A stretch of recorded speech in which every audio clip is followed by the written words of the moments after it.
बिल्लाहि मिनश शैतानिर रजीम। बिस्मिल्लाहिर रहमानिर रहीम।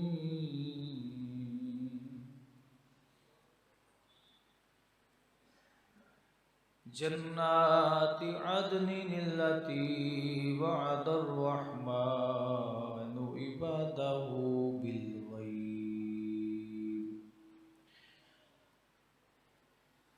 इन्नहु काना वअदुहु मातिया। ला यस्मऊना फीहा लग़वन इल्ला सलामा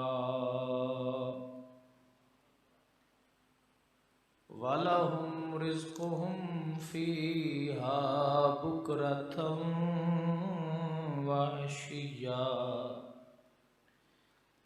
तिल्कल जन्नतुल्लती नूरिसु मिन इबादिना मन कान तक़िया। आमन्तु बिल्लाहि सदक़ल्लाहुल अज़ीम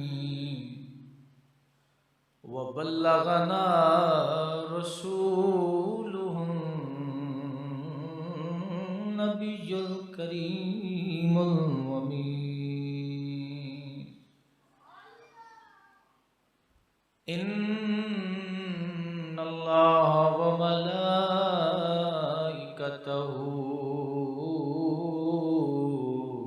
युसल्लूना अलन नबी या अय्युहल्लज़ीना आमनू सल्लू अलैहि वसल्लिमू तस्लीमा। अस्सलातु वस्सलामु अलैका या रसूलल्लाह।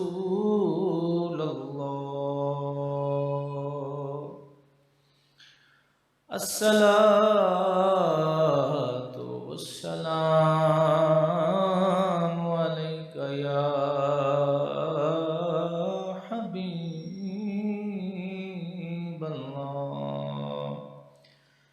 अस्सलातु वस्सलामु अलैका या सय्यदी या रहमतल लिल आलमीन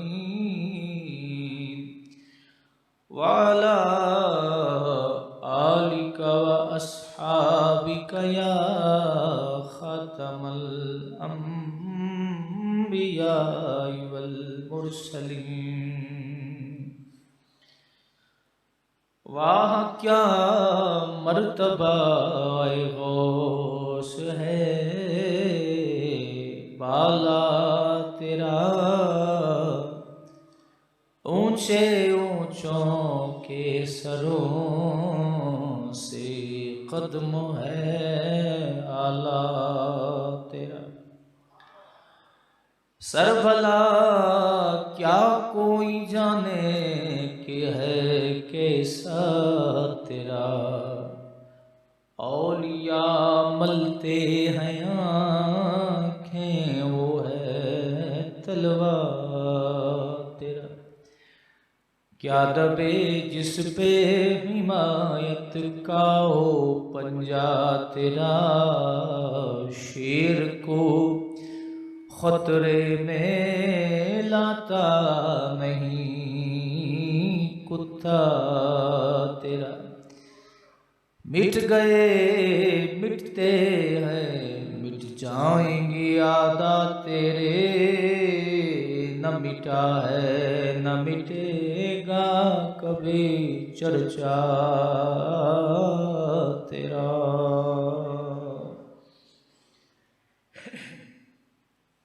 हम्दो सलात के बाद मुअज़्ज़ज़ व मुहतशम अहबाब ज़ीवकार,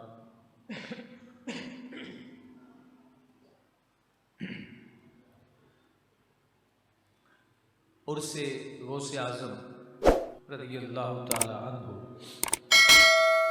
जिसे बड़ी 11वीं शरीफ के नाम से याद किया जाता है।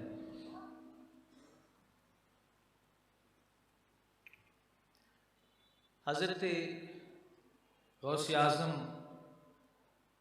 शेख अब्दुल कादिर जिलानी रहमतुल्लाह अलैह अल्लाह रब्बुल इज़्ज़त के महबूब बंदे हैं और रब्बुल जलाल ने उन्हें मादरजात वली बनाया, अपना दोस्त बनाया। जिसे रब्बुल जलाल अपना दोस्त बनाता है फिर उसकी इज्जत और उसके वकार का लिहाज भी फरमाता है। हजरत गौसे आज़म रहमतुल्लाह अलैह ताला आपके उर्से मुक़द्दस को बड़ी 11वीं शरीफ कहा जाता है। और 11वीं शरीफ का जो मसला है, इसमें कुछ लोगों ने शुक व शुबहात पैदा करके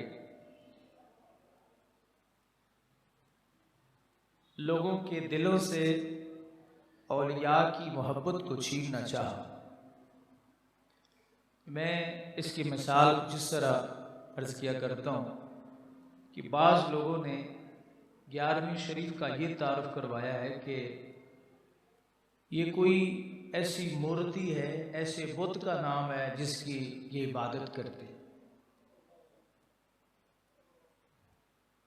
हालांकि 11वीं शरीफ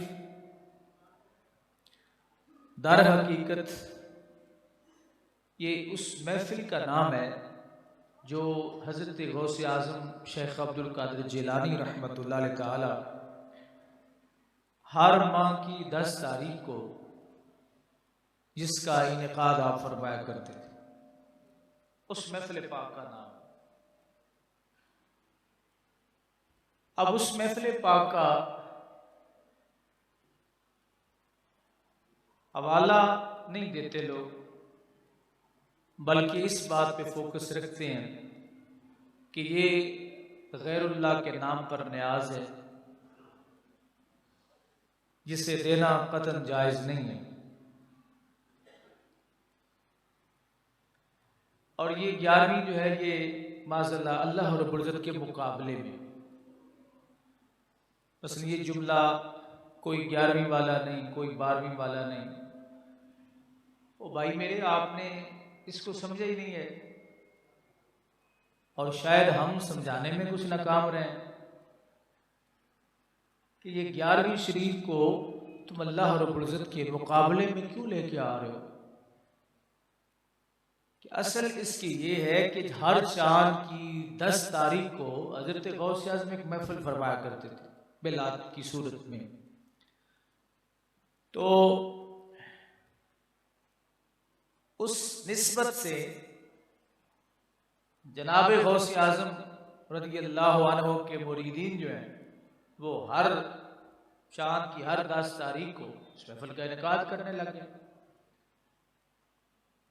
तो ये महफिल माज़अल्लाह अल्लाह रब्बुल इज़्ज़त के मुकाबले में नहीं है, बल्कि ये अल्लाह के बंदे का एक अमल है जिसको लोगों ने अपना लिया। अब इसको अपनाया क्यों? क्योंकि बेसिकली ये इसाले सवाब है। नाम इसका आप जो मर्जी रख ले, बेसिकली क्या है? इसाले सवाब। तो अगर कोई शख्स ये कहे कि किसी के लिए इसाले सवाब करने के लिए जो नाम रखा जाए वो जायज नहीं, तो फिर बहुत सी खराबियां लाज़िम आएंगी। मसलन एक आदमी खड़ा होता है और वो कहता है कि मैं कुर्बानी कर रहा हूं। किसकी? अपने वालिद की, अपनी वालिदा की, अपने बेटे की, अपने भाई की। तो उससे कोई सवाल करे कि आप किसकी कुर्बानी कर रहे हैं, जवाब क्या होगा? बेटे की है या बाप की है या माँ की? तो वालिद का नाम उस जानवर पर रखना, माँ का नाम रखना, बहन का नाम रखना, बेटे बेटी का नाम रखना, शरीयत ने इसकी इजाजत दी। और हर साहिबे इस्तेदाद आदमी जब कुर्बानी करता है तो वो कुर्बानी के लिए नाम तो रखता है, और किसी का ना रखे कम से कम अपना तो नाम लेता है। लेकिन ज़बा करते वक्त किसका नाम लेते हैं? अल्लाह ताला। अब कानून ये था कि इन ज़बा कोई अल्लाह ताला के नाम के अलावा किसी का नाम ना ले। ठीक है, तो अगर अल्लाह ताला के नाम के अलावा कोई किसी का नाम ले, जिस तरह के मुशरिकीन मक्का जब जानवरों को ज़बा करते थे तो लातो मनात उज़्ज़ा का नाम, बुतों का नाम लेते थे। तो बुतों का नाम लेते वो अल्लाह ने उनका रद्द फरमाया कि ये बुतों का नाम लेते हैं, तुम मेरा नाम लो। तो जनाबे गौसे आज़म रज़ी अल्लाह ताला अन्हु आपके इसाले सवाब के लिए जो अहले इस्लाम ये उर्स शरीफ मनाते हैं, इसे 11वीं शरीफ कहा जाता है। और 11वीं शरीफ कोई मूर्ति का नाम नहीं है, 11वीं शरीफ इसाले सवाब के एक अमल का नाम है। जो शख्स ये कहे कि 11वीं हराम है, उसे कुर्बानी भी हराम कहनी चाहिए, जबकि इसका सबूत जो है वो हदीस पाक में मिलता है। नबी करीम सल्लल्लाहु अलैहि वसल्लम के एक सहाबी हैं हजरत इत्बान बिन मालिक रज़ियल्लाहु ताला अन्हु, बारगाह मुस्तफविया में हाजिर होते हैं, अर्ज करते हैं अल्लाह के महबूब,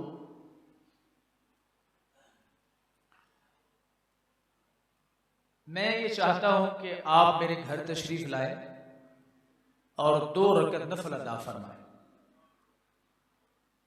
हुजूर इस्लाम ने फरमाया कि तुम क्या करोगे मुझे घर बुला के?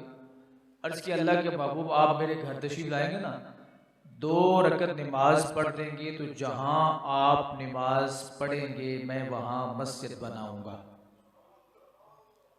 समझ आई जी हदीस पाक? रसूल करीम सल्लल्लाहु अलैहि वसल्लम की आदत मुबारक थी कि आप किसी की दावत को रद्द नहीं फरमाते थे। आका दो आलम सल्लल्लाहु अलैहि वसल्लम तशरीफ ले गए, इत्बान बिन मालिक रज़ियल्लाहु ताला अन्हु के लिए हुजूर ने एक जुमला इरशाद फरमाया, फरमाया ऐना तुहिब्बु अन उसल्लिया लका, तुम कहां पसंद करते हो कि मैं तेरे लिए नमाज पढ़ूं? तुम कहां पसंद करते हो कि मैं तेरे लिए नमाज पढ़ूं?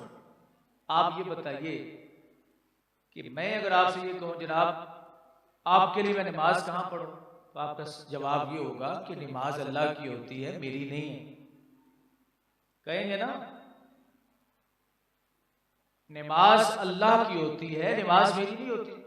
लेकिन रसूल करीम इस्लाम ऐना तुहिब्बु, तुम कहां पसंद करते हो मेरे गुलाम, अन उसल्लिया, ये कि मैं नमाज पढ़ूं, लाका तेरे लिए। अर्ज किया अल्लाह के महबूब यहां पे नमाज पढ़ रहे। नबी करीम इस्लाम ने वहां नमाज पढ़ी, इत्बान बिन मालिक ने वहां मस्जिद बना। अब अल्लाह ताला के नबी ये जानते थे, अगर हुजूर नहीं जानते थे तो फिर कौन जानता था? सोचने वाली बात है। रसूल करीम सल्लल्लाहु अलैहि वसल्लम ने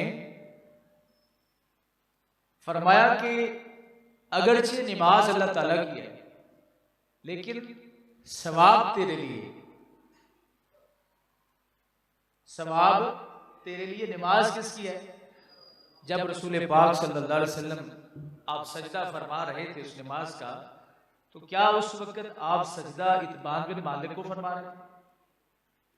नबी अलैहिस्सलाम अल्लाह की बारगाह में झुके हुए थे, इबादत रब्बे जुल जलाल की कर रहे थे, लेकिन फरमाया इबादत अगर से अल्लाह ताला की है, सवाब तेरे लिए। इसी तरह इबादत अल्लाह ताला की है, सवाब हज़रत गौसे आज़म के लिए। बात समझे? सलात गौसिया पढ़ी जाती है, नमाज गौसिया। तो इसका क्या मतलब है कि कोई गौसे आज़म की बनाई हुई नमाज है जो उनके लिए पढ़ी जाती है?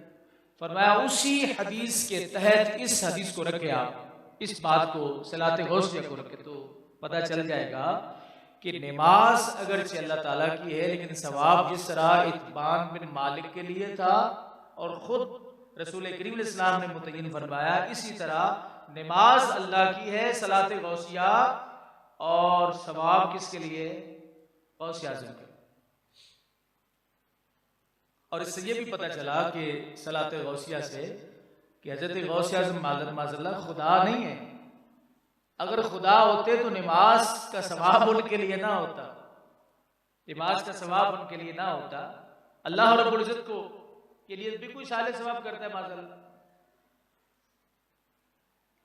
तो हज़रत जी वक़ार ये 11वीं शरीफ जो है, ये कोई बाहुबिल्ला नहीं है, ये कोई मूर्ति नहीं है, कोई बुत का नाम नहीं है।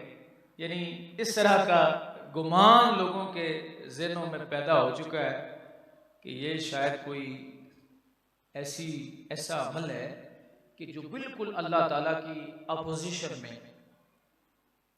रब की अपोजिशन कौन है? बुत है। तो अल्लाह ताला के महबूब बंदे के अमल को अपोजिशन में शुमार करना ये बहुत बड़ा जुर्म है। और रसूल करीम सल्लल्लाहु अलैहि वसल्लम का फरमान अलीशान भी है कि वो लोग जो मोहब्बत की अदाओं को शिरक की तरफ मंसूब करेंगे, मुशरिक होंगे, वो खुद मुशरिक होंगे। जो अल्लाह के बंदों की मोहब्बत भरी अदाओं को जो शरीयत मुस्तफ़ा करीम सल्लल्लाहु अलैहि वसल्लम के साए में हो, उनको शिरक की तरफ मंसूब करें। तो हजरत गौसे आज़म रज़ी अल्लाह ताला अन्हु, आप 10 तारीख को जो महफिल पाक किया करते थे, उस महफिल पाक का नाम क्या पड़ गया? 11वीं शरीफ। अच्छा, अगर किसी को इस नाम से कुछ चिढ़ है तो नाम बदल ले, नाम इसका अंग्रेजी में कोई नाम रख लो। अच्छा, ये बड़े बड़े लोग मरते हैं, बड़े बड़े उलमा दुनिया से जाते हैं हर मकतबा फिक्र के, तो वो उनकी सालाना बरसी करते हैं? कोई नहीं। क्यों नहीं करते हैं? ना, सारे करते हैं। हम लिख देते हैं, उर्स वो लिख देते हैं, बरसी। अब बात तो एक ही है। तो फिर ये जो दिन मुतय्यन किए जाते हैं एम्बेसडर होटल में कि फलां हजरत की ये अब शहीद हुए थे, फलां की ये बरसी है, फलां की बरसी है, फलां की बरसी है, तो ये कहाँ से साबित है? पता चला इसके पीछे एक और हरकत कार फरमा है। वो ये है कि ये लोग अल्लाह ताला की वलियों से अल्लाह के बंदों को दूर करना चाहते हैं। कैसे दूर कर सकते हैं? नबी करीम सल्लल्लाहु अलैहि वसल्लम ने फरमाया कि बनी इसराइल की जो शरीयत है वो नबियों के सहारे चली, नबूवत का सिलसिला बंद हो गया। भाई अब मेरी शरीयत ने भी आगे चलना है कि नहीं चलना? कितना लंबा दौर है क़यामत तक। फरमाया वो मेरे बंदों के जरिए चले, मेरे गुलामों के जरिए चलेगी। अल्लाह के नबी ने फरमाया वो मेरे गुलामों के जरिए, उलमा के जरिए जो है वो शरीयत क़यामत तक जो है वो चलेगी। अब ये उलमा औलिया ही तो वो लोग हैं जिन्होंने रसूल पाक सल्लल्लाहु अलैहि वसल्लम के दीन को आगे फैलाया। और आप देखिए हर सदी में अल्लाह ताला इन अजीम लोगों को पैदा फरमाता रहा। और जब भी कोई खराबी लाजम हुई, खराबी आई, तो उस वक्त अल्लाह ताला ने कोई ना कोई अपना महबूब बंदा जो है भेजा। अब नबी तो आ नहीं सकता भाई, अगर नबी नहीं आ सकता तो फरमाने मुस्तफ़ा के मुताबिक कोई वली तो आना ही था ना। अब ये कह सकते हैं कि फलां वली है, फलां नहीं है, आप मुतलकन उनकी नफी कैसे कर सकते हैं? अल्लाह। तो रसूल पाक सल्लल्लाहु अलैहि वसल्लम की शरीयत इन्हीं लोगों के जरिए चलनी है। अब ये निज़ाम चलता रहेगा, जलने वाले जलते रहेंगे, मानने वाले मानते रहेंगे, लेकिन अल्लाह ताला के दीन का ये काम इसी तरह क़यामत तक जो है वो बरकरार रहेगा। अब देखिए कि जनाब गौसे आज़म रज़ी अल्लाह ताला अन्हु, आप की जो वो महफिल होती थी जो 11वीं शरीफ थी, क्योंकि हर साल ये सबक याद दिलाना बड़ा ज़रूरी है जो गांव में 11वीं शरीफ अक्सर मनाई जाती है वो खिलाफ शरीयत है। कैसे? जिसमें सिर्फ लंगर होता है या मुखन्नसात को बुला के वहाँ वो नाचते गाना गाते नाचते हैं। अब ये नाच गाना जो है ना, ये भी सवाब के जुमरे में शामिल कर देते हैं कि हुजूर गौस आज़म की 11वीं हो रही। अब ये वो लोग हैं जिन्होंने खराब किया, और जो खराब हो के दूसरों को खराब कर रहे हैं उन्हें सोचना चाहिए कि हम इन चंद लोगों को जो 11वीं शरीफ पे गैर शरई काम करते हैं इनको दलील बनाकर सबको मुशरिक कह रहे हैं, सबको बुरा कह रहे हैं। हालांकि ऐसी बात नहीं है। अगर खिलाफ शरीयत काम हो तो वो कोई 11वीं नहीं है। आप पढ़ के देखें कि जनाब गौस आज़म रहमतुल्लाह ताला शेख अब्दुल कादिर जिलानी, आप ये महफिल पाक जब फरमाया करते थे तो आपका तरीका अंदाज क्या होता? ये महफिल जब शुरू होती थी ना तो हजरत गौस आज़म रज़ी अल्लाह ताला अन्हु के खिताब से पहले तिलावत औसाफ मुस्तफ़ा बयान होते और फिर हजरत गौस आज़म का खिताब होता। पता चला तिलावत कुरान हो, औसाफ मुस्तफ़ा हो। अब नाज शरीफ जो है ना, नाज शरीफ, ये चूंकि इस पे लोग पाबंदी नहीं करते, अब नात को नाम ये देना चाहिए औसाफ मुस्तफ़ा, क्योंकि नात है ही वो जिसमें औसाफ मुस्तफ़ा बयान हो। अब पढ़े नहीं सब दुरूद सलाम पढ़े सल्लल्लाहु अलैहि या रसूल अल्लाह व अलैहि वसहबी का या हबीब अल्लाह, और आगे कलाम क्या शुरू हो जाता है तो पता है? नकीब महफिल ये कहता है ना कि अब मैं नात के लिए फलां को दावत दे रहा हूं, वो नात के लिए याद हो जाता है जालिम कलाम कोई और पढ़ना शुरू कर दे, नात पढ़ता ही नहीं है। तो इसलिए औसाफ मुस्तफ़ा सुने, हुजूर के औसाफ, आपकी सिफात का नाम क्या है, उनके बयान का नाम नात है। ये कोई नात नूत नहीं है। ये जिस तरह कलाम बटोर गया सामने यार नहीं कोई मोड़ लिया हो, किसको बोल रहे हैं आप, किसके लिए कह रहे हैं आप, कैसी कलाम और इस तरह के बहुत सारे कलाम है, ये हो गया नहीं मेरा, वो हो गया नहीं मेरा, फलां हो गया। भाई आप अपनी लायानियां तो मार सकते हैं, फजूल गुफ्तगू कर सकते हैं, लेकिन इसको नात नहीं बोल सकते। और बेहतरीन नात जो है वो कुरान है। बेहतरीन नात क्या है? अल्लाह का कुरान।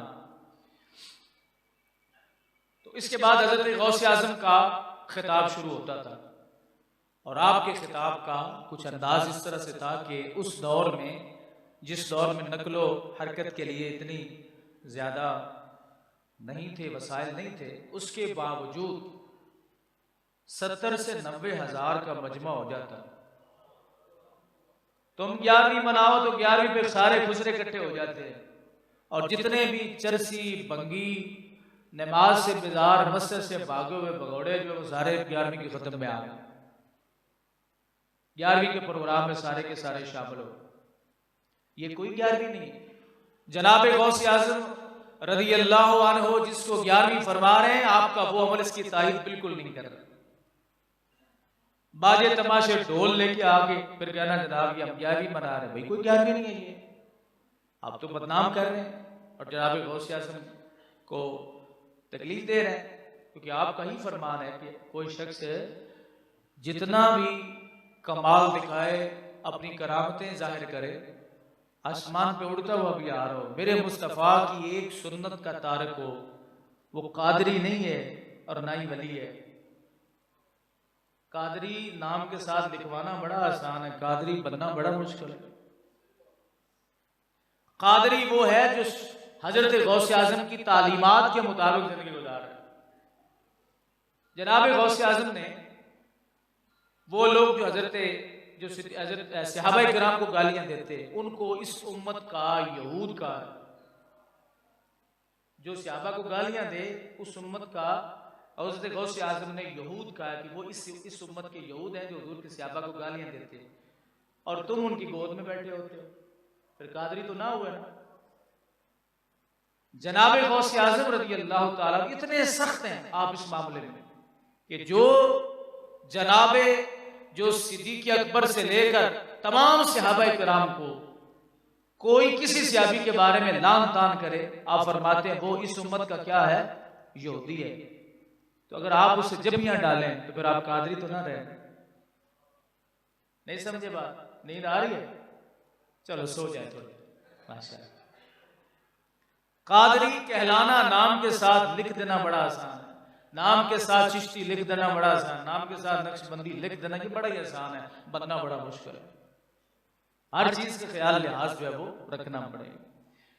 और जनाब गौसे आज़म जब खिताब फरमाते तो 70 से 90 हज़ार का मजमा होता, और कोई साउंड स्पीकर जो है वो नहीं होते थे। जो आदमी पे करीब बैठा जितनी आवाज वो सुनता था उतनी ही आखिर वाला सुनता।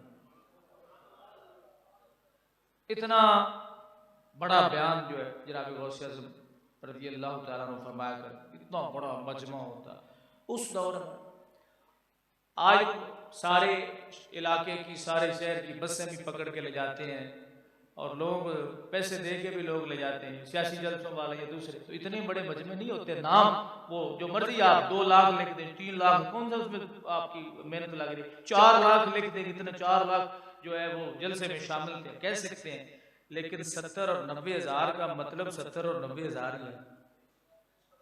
उस दौर में, जिस दौर में ना कोई गाड़ियां थी, ना बसें थी, ना हवाई जहाज थे, तो पता चला ना कि अल्लाह के बंदे की जुबान में वसर तो था ना, जो इतने बड़े मजमे जो है वो आपके खिताब सुनने के लिए जमा हो जाते। और कमाल बयान होता था हज़रत गौसे आज़म का। खैरात तकसीम होती थी अल्लाह के नबी के दीन की, इल्म की खैरात तकसीम होती थी। 400 अफराद गौसे आज़म का खिताब लिखने के लिए मामूर होते। 400 उलमा बैठे हैं, सुनने वाले नहीं, आपकी तकरीर, आपका खिताब लिखने के लिए ऐसे मोती हज़रत गौसे आज़म चुन चुन के शरीयत मुस्तफ़ा के लोगों के सामने रखते। मजा क्या है ना 11वीं का, कहां ये 11वीं, कहां वो 11वीं। जिन्होंने 11वीं को मूर्ति समझा वो नाम बदल लें, कोई और नाम रख लें कि हमें ये नाम से नफरत है। कोई 11वीं वाला नहीं, कोई 12वीं वाला नहीं, सिर्फ अल्लाह। भाई क्या 11वीं और 12वीं अल्लाह के मुकाबले में? ये तो एक अमल है जो अल्लाह के बंदे ने किया उस निस्बत से। और फिर ये हज़रत गौसे आज़म के हवाले से ही नहीं है, इस दिन को बड़ी बड़ी निस्बतें हासिल है। यौम आशूरा भी यही दिन है, और भी बहुत सारी अंबिया किराम अलैहिस्सलाम इस दिन को निस्बतें हैं। और जिस दिन को कोई निस्बत हासिल हो, अल्लाह रब्बुल इज्जत कुरान में फरमाता है कि ऐ मेरे बाबू, इन लोगों को ना वो दिन याद कराए करो।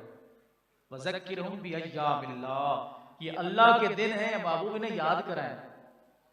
तो हम तो आपको याद कराते हैं कि ये अल्लाह के बंदे का दिन है, आप इस दिन को बुलाएं नहीं, बल्कि उस अल्लाह के बंदे की जो सही तालीमात हैं उनको लोगों के सामने लाएं। हज़रत गौसे आज़म रज़ियल्लाहु ताला अन्हु हर सुन्नत पर पाबंद थे। दाढ़ी शरीफ माशाल्लाह सुभान अल्लाह, हसनी हुसैनी सैयद है ना, हर सुन्नत की पाबंदी हज़रत गौसे आज़म के मिजाज में शामिल थी। कोई खिलाफ शरा।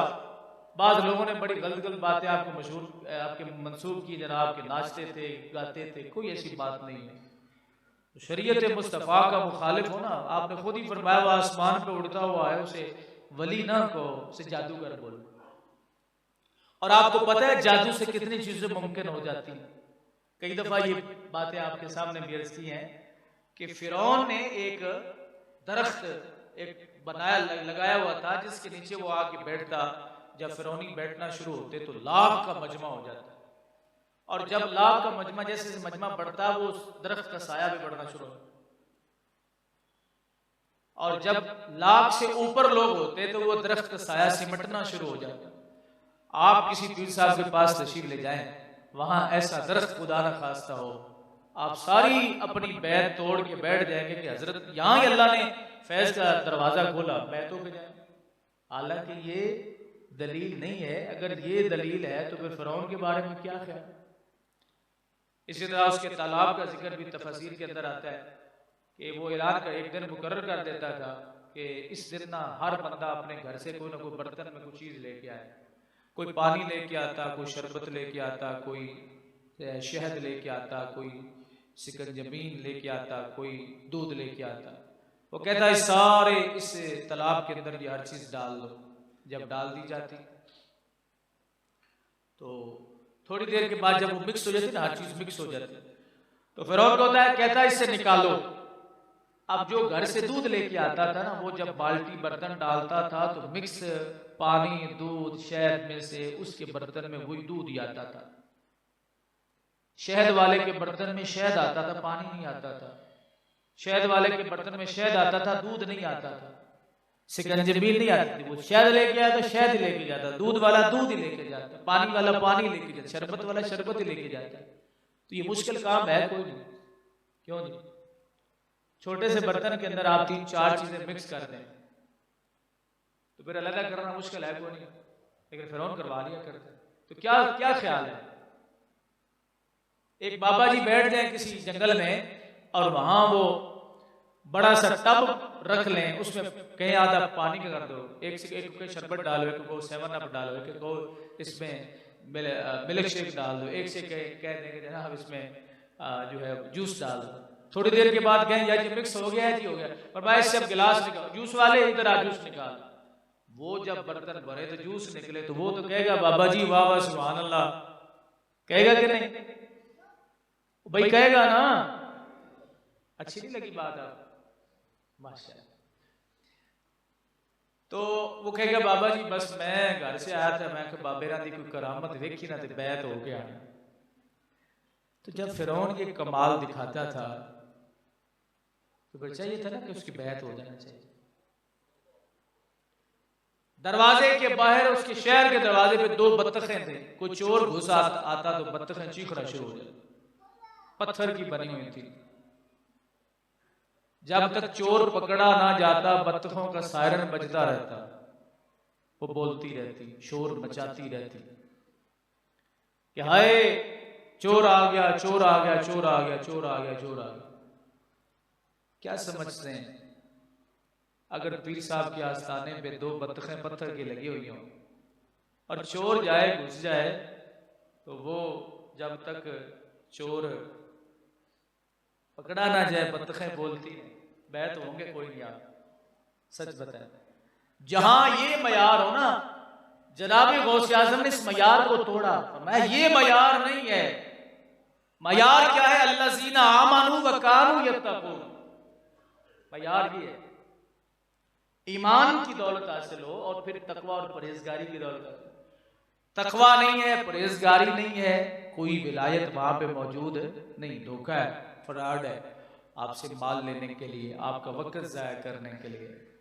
और फिर विलायत का यह मकसद नहीं होता कि आप किसी बुजुर्ग के पास इस नीयत से जाएंगे कुछ लेने के। आप कुछ, आप पता है आप कुछ क्या लेते हैं, क्या लेते हैं आप कहते हैं दुकान नहीं चलती, बाबा जी के पास चले, ये काम नहीं होता बाबा जी के पास। हालांकि ये मकसद बाबा जी का है, बाबा जी का ये मकसद नहीं है। बाबा जी का मकसद ये है कि जरा इधर मैदान में आओ, कुरान आता है कोई नहीं, नबी के फरमान की समझ है कोई नहीं, गुस्ल का तरीके का पता है कोई नहीं। लोगों ने लाइन ही लगा बना दी कि ये मौलवियों की लाइन और होती है, पीरों की लाइन और होती है। हजरत गौसे आज़म ने बताया, ओए अल्लाह के बंदो गौर से सुनो, आपने फरमाया वही उलमा की लाइन है जो पीरे कामिल की लाइन है। पीरे कामिल होता ही वो है जो आलिम हो, और अमली नमूना हजरत गौसे आज़म रज़ी अल्लाह तआला अन्हु इसका है। इतना लंबा खिताब आपका होता, किसी को थकावट नहीं होती थी, इतना लंबा खिताब। और जनाब गौसे आज़म की ये करामत थी कि कोई बंदा आपके बयान से ना ही अकता था, ना ही थकता था, ना ही रजता था, तीनों काम नहीं होते। ये आप बयान करते जाए, हम सुनते रहे बयान। और ये नहीं है कि सिर्फ अंदाजे खिताबत था और उसके बाद हर चीज जीरो। अंदाजे खिताबत होता है, थोड़ी देर लोग सुनते हैं, उसके बाद हर चीज जीरो। जब बाहर जाते हैं तो बिल्कुल हर चीज हवा। हजरत गौसे आज़म जब खिताब फरमाते थे तो आपके खिताब का असर लोगों पे नजर आता था। कितने ऐसे लोग होते थे जो आपका बयान सुन के, इस 11वीं शरीफ का बयान सुन के तायब होते थे, तौबा करते थे अपने गुनाह से। कितने काफिर मुसलमान होते थे। तो हजरत गौसे आज़म रज़ियल्लाहु ताला अन्हु आपकी तालीमात में ये बात शामिल है कि 11वीं उस तरह मनाई जाए जैसे 11वीं आप मनाया करते थे। ना उसमें ढोल होते थे, ना उसमें तमाशे होते थे, ना बाजे होते थे, ना नील कराइयां नीलका होती थी। तन मन नीलो नील भी नहीं होता था। ये गलत तारुफ 11वीं शरीफ का करवा के कुछ जाहिलीन ने लोगों को उलझन में डाल दिया। अब कुछ लोग तो वैसे होते हैं जो अपनी पार्टियों का वजूद बरकरार रखने के लिए मुखालफत करते हैं। ये भी बात मैं आपको समझा दूंगा। सियासी पार्टियां होती हैं ना, अब मियां इमरान खान साहब कहें मियां नवाज शरीफ साहब से कि हम दोनों आपस में भाई भाई हैं, क्यों जी? तो ये इनके फायदे के लिए बात है, नुकसान हो। मियां नवाज शरीफ साहब कहें कि इमरान खान तुम मेरे भाई हो, वो कहे तुम मेरे भाई हो, अब नतीजा क्या होगा? दोनों पार्टियां एक हो जाएंगी। जब एक हुई तो खत्म हो गई। अब गड़ाबंदी कौन बनाए, नारे कौन लगवाए, निजाम खत्म होगा कि? इसी तरह बाज लोगों को यह शौक होता है कि वो अपनी पार्टी को बरकरार रखने के लिए, अपनी पार्टी को बरकरार रखने के लिए मुखालफत करते हैं। अगर कोई शख्स ये कह दे कि मैं रसूल पाक सल्लल्लाहु अलैहि वसल्लम को दिलो जान से मानता हूं, तो उसे नारा रिसालत लगाना पड़ेगा। अगर कोई ये कहे कि मैं हुजूर के आले बैत से मोहब्बत करता हूं और दिल से मानता हूं, तो फिर उसे नारा हैदरी लगाना पड़ेगा। और अगर कोई ये कहे कि मैं रसूल करीम अलैहिस्सलाम के सहाबा, सब सहाबा को दिलो जान से मानता हूं, उसे नारा तहकीक भी लगाना पड़ेगा। ठीक है, हुजूर के सहाबा की शान का नारा भी उसे लगाना पड़ेगा। और अगर कोई कहे कि मैं हजरत गौसे आजम को भी मानता हूं, तो उसे नारा गौसे लगाना पड़ेगा। भाई ये तो खराबी हो जाएगी। इसलिए कि अगर ये सारे नारे लगा लिए तो पार्टी हो जाएगी खत्म, ये टसलबाजी खत्म होगी, तो फिर हमारे दिल से कैसे चलेंगे?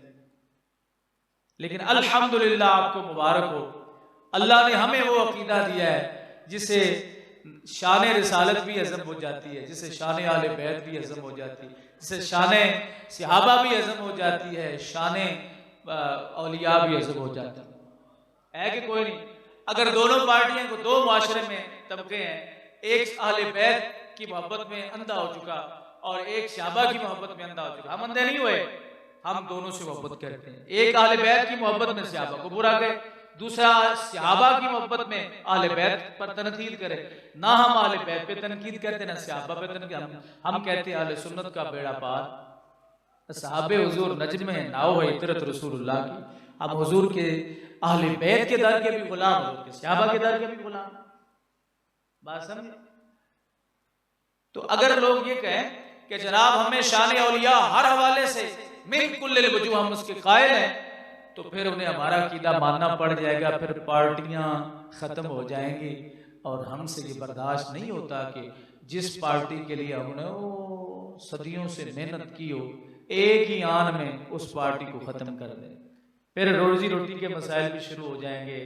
ज़ाहिर है जब सब एक हो गए, जिस तरह सियासी पार्टियां दो आपस में मिल जाए, दोनों खत्म, तीन आपस में मिल जाए, तीनों खत्म हो जाती है वजूद। और फिर ये वो तलाश करते रहते हैं कि कोई इशू बने, इंटरनेशनल इशू बने, ताकि हम उस पर रैली निकाल के, हम उस पर जलसा करके कुछ ना कुछ अपना वजूद जो है उसे सलामत रख सके, लोगों को पता चल सके कि हमारा वजूद है। तो मेरे भाई, ये सिर्फ और सिर्फ हजरत गौसे आजम के गुलामों की शान है कि जिन्हें सारी अजमतें हजम हो जाती हैं, जो सारी अजमतों के कायल है। और कभी भी आप अहले सुन्नत में ना हुजूर अलैहिस्सलाम की जात के मुताल्लिक कोई बात सुनेंगे, मुस्तनद लोगों की बात कर रहा हूं, जाहिलों की नहीं बात कर रहा, ना हुजूर के अहले बैत के बारे में बात सुनेंगे, और गुलूब भी नहीं होगा, हद से ज्यादा बढ़ोतरी भी नहीं होगी, हद से ज्यादा इतने बढ़ जाएंगे, पागल हो जाएंगे।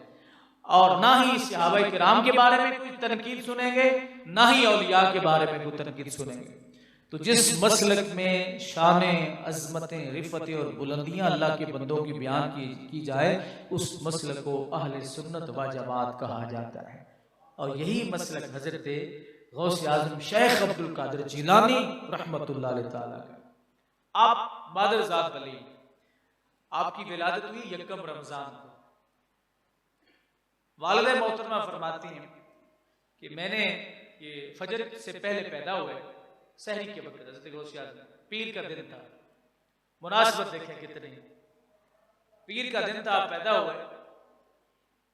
तो फरमाती है कि मैंने जब दूध पिलाना चाहा, जब यानी रोजे का वक्त शुरू हो गया, उसने दूध को मुंह नहीं लिया।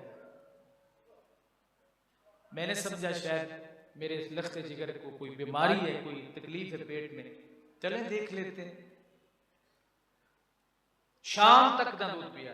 जैसे ही मगरिब हो गई, इफ्तार हो गया, तो मेरे इस लख्ते जिगर ने दूध पी लिया। मैंने कहा शायद इत्तेफाकन ऐसा अमल हुआ। यकम रमजान के बाद कौन सी तारीख आती? 30 शबान। 30 शबान आती है ना? यकम रमजान के बाद कौन सी तारीख आती? 2 रमजान। 2 रमजान आ गए तो 2 रमजान को भी सारी रात गट गट करके हज़रत गौसे पाक अपनी अम्मा जी का दूध पीते रहे। लेकिन जैसे ही सहरी का वक्त खत्म हुआ, दूध पीना बंद। मगरिब का वक्त सारा दिन वालदा बरवाती है, मैं पिलाती है, अपना पिस्तान अपने लख्ते जिगर के मुंह में देती है। अल्लाह ने शहजादा दिया है, पीता ही ना जाता। जब मगरिब की नमाज, ये अमल 3, 4, 5, 6 दिन जारी रहा, मुझे समझ आ गई कि अल्लाह ने ये शहजादा जो मुझे दिया है, ये कोई रब का तोहफा है, ये अल्लाह का तोहफा है। और हजरत गौसे आजम ने, आपने बशर खारगी के आलम में रोजा नहीं छोड़ा। क्या रोजा आप उस वक्त मुकल्लफ थे? रोजा आप पर वाजिब फर्ज था? नहीं था, लेकिन नहीं छोड़ा। तो जो अपने नाम के साथ कादरी भी लिखता हो, गौस पाक के नारे बिलखुसूस वो लगाता हो, तो वो फर्ज रोजे को छोड़े तो फिर कादरी कहलाने का हक तो उसे हासिल नहीं है। क्यों जी? उसे कादरी कहलाने का हक हासिल है? बिल्कुल नहीं। और जिस दिन हजरत शेख अब्दुल कादिर जिलानी, क्योंकि मैं ये लफ्ज ज्यादा इसलिए इस्तेमाल करता हूँ, कुछ लोगों को गौसे आजम से भी छेड़ हो जाती है कि ये गौसे आजम क्यों कहते हैं, तो अल्लाह की जात है। हर बंदे की जेब में पैसे हैं, कोई नहीं कोई 10 रुपए, 20 रुपए या 30 रुपए होंगे, कोई होंगे ना। तो उसके ऊपर एक बाबे जी की तस्वीर बनी हुई है। उनका नाम क्या है जी? नहीं, उनका नाम है मोहम्मद अली जिन्ना। आप कायदे आज़म क्यों कहते हैं? कहते हैं कोई, कभी किसी ने इस पर एतराज किया? अच्छा, उस पर कोई इतराज नहीं कि उसके बगैर गुजारा नहीं। कोई अमीर हो, फकीर हो, कोई जितना भी मजहबी हो, हुजूर ने फरमाया एक जमाना ऐसा आएगा कि जिस जमाने में दीन का काम भी दिरमो दिनार से होगा। ये दूसरे लफ्जों में दीन का काम भी बाबा कायदे आज़म के बगैर नहीं हो। कभी कोई बोला? हालांकि वाज़े हदीस इसके बारे में मौजूद है। रसूल करीम सल्लल्लाहु अलैहि वसल्लम फरमाते हैं, आना काइदुहुम इज़ा वफदू। जब अल्लाह की राह में, अल्लाह के मैदान माशर में जब लोगों को वफदों की सूरत में चलाया जाएगा, मेरे मुस्तफ़ा फरमाते हैं आना काइदुहुम, उस वक्त कायद मैं हूँ। तो फिर कायदे आज़म कौन बने? अल्लाह के नबी। तो आप मोहम्मद अली जिन्ना को कायदे आज़म बोल रहे हैं, क्यों बोल रहे हैं? बहुत बड़े मुशरिक हो गए। कोई उन लोगों की तारीफ के मुताबिक कोई भी बच ना सका, सारे मुशरिक हैं, क्योंकि कायदे आज़म हर किसी की जेब में मौजूद है और हर कोई इसको कायदे आज़म कहने का कायल है। अब यहां पे नजर नहीं आया कि अगर हजरत गौसे आज़म को गौसे आज़म कहें या हजरत गौस को कायदे आज़म कहें, इमाम आज़म अबू हनीफा को इमाम आज़म कहें, लोगों को इतराज क्यों कहते? कायदे आज़म पर कोई इतराज नहीं, कायदे आज़म पर कोई इतराज। भाई इसका अगर ये सवाल पूछा जाए, जवाब पता क्या देते हैं कि इससे मुराद ये है कि उस वक्त जिन्होंने तहरीक पाकिस्तान चलाई उनके बड़े कायद ये थे। तो हम भी तो यही कहते हैं ना, हम भी तो यही कहते हैं कि हजरत गौसे आज़म को गौस हम इसलिए कहते हैं कि उस वक्त मदद करने वालों में, आप अपने ज़माने के मदद करने वालों में सबसे बड़े मदद करने वाले थे अल्लाह की अता से। मुस्तकिल बिज़ात नहीं मदद फरमाते थे हजरत गौसे आज़म, अल्लाह की अता से मदद करते थे। रब वो है जिसके बंदे भी गौस हैं, मदद करते हैं, और मदद के बगैर कोई शख्स जिंदगी का एक लम्हा नहीं गुजार सकता। आप गाड़ी पे जा रहे हो तो रास्ते में कोई बंदा खड़ा हो तो उसके मोटरसाइकिल पंचर हो जाए, तो आप पंक्चर मोटरसाइकिल वाले को देख के अपने साथी से क्या कहेंगे कि यार इसकी मदद की जरूरत। तो आपने मोटरसाइकिल जिसका पंक्चर या पेट्रोल खत्म हो गया उसकी मदद की तो आप बहुत बड़े मुशरक हो, क्योंकि इय्याका नअबुदु व इय्याका नस्तईन, ऐ मोटरसाइकिल वाले तुझे तो अल्लाह से मदद मांगनी चाहिए, बंदे से क्यों मदद ले रहा है। और ऐ मदद करने वाले तुझे उसे ये बाहर निकलो गाड़ी से कहो ओए पढ़ इय्याका नअबुदु व इय्याका नस्तईन, वो कहेगा वो नमाज में पढ़ लूंगा, पहले ये तेल है पेट्रोल तो थोड़ा सा दे दो या पीछे बांध के ले चलो, मैं मर रहा हूं, तुम कहते हो इय्याका नअबुदु व इय्याका नस्तईन। तो अल्लाह ने फरमाया कि अगर मैं मदद करता हूं अपने बंदों के जरिए, तुम्हारे लिए जिब्रील को नहीं भेजूंगा मैं, भाई अपना कोई ना कोई बंदा ही भेजूंगा तुम्हारी मदद। तो अगर ये डेफिनेशन की जाए तो फिर कोई भी मुसलमान नहीं रहेगा। शिफा रब देता है, हकीम साहब के पास क्या काम है आपको, घर बैठे या अल्लाह बीमार हो गया हूं, हार्ट का मरीज में, अल्लाह मेहरबानी कर शिफा दे, तो डॉक्टर के पास आपको आने की कोई जरूरत, कोई बंदा भी इस तरह मुसलमान नहीं बचेगा। तो हजरत गौस आज़म रज़ी अल्लाह ताला अपने दौर में मदद करने में बेमिसाल थे। सुनिए कितनी ऐसी रिवायतें जो मुस्नद उलमा ने लिखी। हजरत गौस आज़म शेख अब्दुल कादिर जिलानी, यानी गौस आज़म आप अल्लाह ताला के मुकाबले में नहीं है, जैसे कायदे आज़म नबी इस्लाम के मुकाबले में नहीं है, इमाम आज़म हुजूर सल्लल्लाहु अलैहि वसल्लम के मुकाबले में नहीं है। देखें एक आदमी जो दो किताबें पढ़ ले और खिताबत के मनसब पर बैठ जाए, आप उसको क्या बोलते हैं, खिताबत कर आप खतीब आज़म बोलते हैं, कोई नहीं, खतीब आज़म। हुजूर फरमाते हैं खतीब तो मैं हूं। नबी इस्लाम ने फरमाया आना खतीबुहुम इज़ा अनसतु, जब हर जुबान खामोश हो जाएगी मेरे मुस्तफ़ा फरमाते हैं मैं खतीब हूं। पता चला खतीब आज़म तो हुजूर सल्लल्लाहु अलैहि वसल्लम है। आपने दो किताबें पढ़ने वाले को खतीब आज़म क्यों बोला खतीब आज़म? जी ये हमारे शहर के खतीब हैं, हमारे शहर के जितने खतीब हैं उनमें ये आज़म है। तो भाई जिस तरह ये शहर के खतीबों में बड़े खतीब है, इस तरह तमाम आइमा में इमाम आज़म अबू हनीफा बड़े इमाम हैं, और तमाम मदद करने वाले लोगों में हजरत शेख अब्दुल कादिर जिलानी बड़े मदद करने वाले, अल्लाह के मुकाबले में नहीं है। और जनाब गौस आज़म रज़ी अल्लाह ताला जिस दिन पैदा हुए अल्लाह ताला ने उस दिन ही लोगों की मदद और इयानत फरमाई। जिलान के अंदर जिस दिन गौस आज़म शेख अब्दुल कादिर जिलानी रहमतुल्लाह अलैह ताला पैदा हुए हैं, अल्लाह ताला ने 1100 बच्चे अता फरमाए। उस एक दिन में कितने 1100, पूरे इलाके में 1100 बच्चे अल्लाह ने अता फरमाए।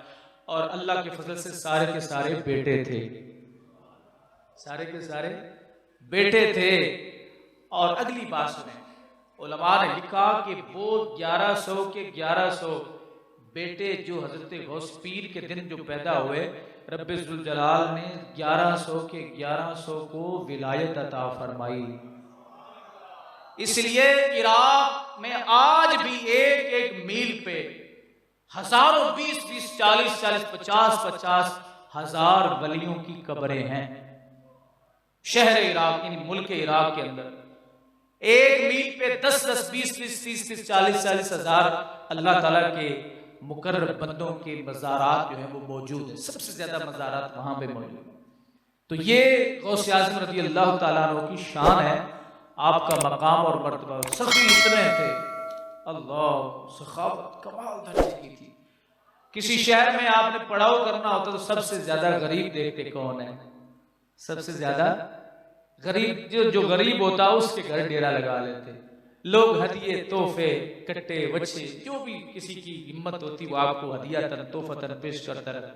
और सुबह वो सारे जानवर इकट्ठे करके आस्थाने पे नहीं भिजवाते थे। मदरसा आपका भी था, हज़रत गौस आज़म का भी मदरसा था। 33 साल आपने 17 उलूम रोजाना पढ़ाए हैं।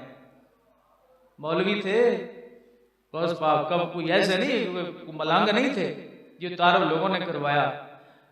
और 1 लाख उलमाए किराम की दस्तारबंदी आपके मदरसे से हुई है। जिस घर में ठहरते सबसे कहते जो भी ले आता ना माल शाल, सुबह लैन बना के कहते इसको आस्थाने पे ले चलो, कहते नहीं। और मैं हमने गरीब समझ के इस गरीब के घर डेरा इसलिए लगाया कि गरीब गरीब बना रहे। अच्छा, सुबह जब हज़रत गौसर वहां से रवाना होते तो आप फरमाते सिवाय अपने साजो सामान के जो लेके आए थे सारी चीजें इन्हीं के सुपुर्द कर दो।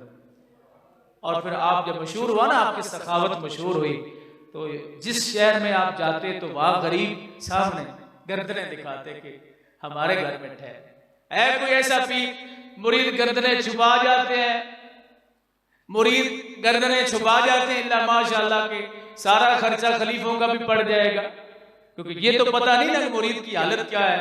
उसके घर रात रोटी पकी, बच्चों ने खाना खाया कि नहीं खाया। हम तो आपके घर ठहरेंगे, सारे के सारे खलीफा भी आपके घर ठहरेंगे। आप खिलाते हो तो खिलाओ, नहीं खिलाते तो कहीं से मांग के लाओ, है या नहीं हमें इससे कोई गर्ज नहीं।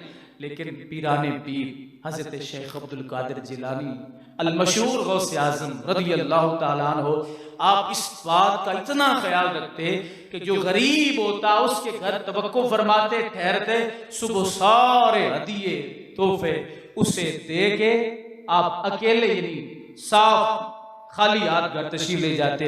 इसलिए हम कहते हैं कि वो गौसे आज़म है जो बंदा रात को जिसके पास एक कौड़ी भी ना हो, सुबह वो करोड़पति हो। तो क्या ये मदद है कि नहीं है? आज गौसे आज़म के मानने वाले अगर तुम्हारी मदद करें शाम से पहले, तुम भी मान जाओगे वो गौसे आज़म है, वो गौसे आज़म है, फिर कोई एतराज नहीं होगा। इसलिए ज़ाते ज़िम्मेदार बिलखुसूस ये हमारा हक बनता है जो गौसे आज़म के नारे लगाएं, वो गौसे आज़म की तालीमात पर अमल करें। अल्लाह हम सबको अमल की तौफीक बख्शे। व आखिर दावाना अल्हम्दुलिल्लाहि रब्बिल आलमीन।